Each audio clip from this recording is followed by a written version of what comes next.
2 ಬಾರಿ ಒಲಿಂಪಿಕ್ ಪದಕ ವಿಜೇತ ಜಾವ್ಲಿನ್ ಥ್ರೋ ಪಟು ನೀರಜ್ ಚೋಪ್ರಾ ಅವರು ಹೊಸ ದಾಖಲೆಯನ್ನ ಬರೆದಿದ್ದು ತಮ್ಮ ವೃತ್ತಿ ಬದುಕಿನಲ್ಲಿ ಮೊದಲ ಬಾರಿಗೆ 90 ಮೀಟರ್ ದೂರ ದಾಟಿದ್ದಾರೆ.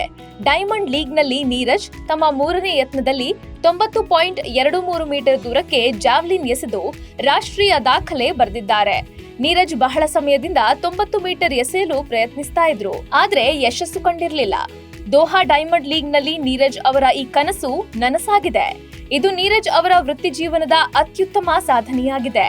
ದೋಹಾದಲ್ಲಿ ನಡೆದ ಡೈಮಂಡ್ ಲೀಗ್ನಲ್ಲಿ ಜರ್ಮನಿಯ ಜೂಲಿಯನ್ ವೆಬರ್ ಪ್ರಥಮ ಸ್ಥಾನ ಪಡೆದ್ರು. 5ನೇ ಪ್ರಯತ್ನದಲ್ಲಿ ಅವರು 91.6 ಮೀಟರ್ ಎಸೆತವನ್ನ ಎಸೆದ್ರು. ನೀರಜ್ ಈ ಟೂರ್ನಿಯಲ್ಲಿ ಅಮೋಘ ಆರಂಭವನ್ನ ಪಡೆದ್ರು. ಅಲ್ಲದೆ ತಮ್ಮ ಮೊದಲ ಪ್ರಯತ್ನದಲ್ಲೇ 88.44 ಮೀಟರ್ ದೂರ ಎಸೆದು ಮಿಂಚಿದ್ರು.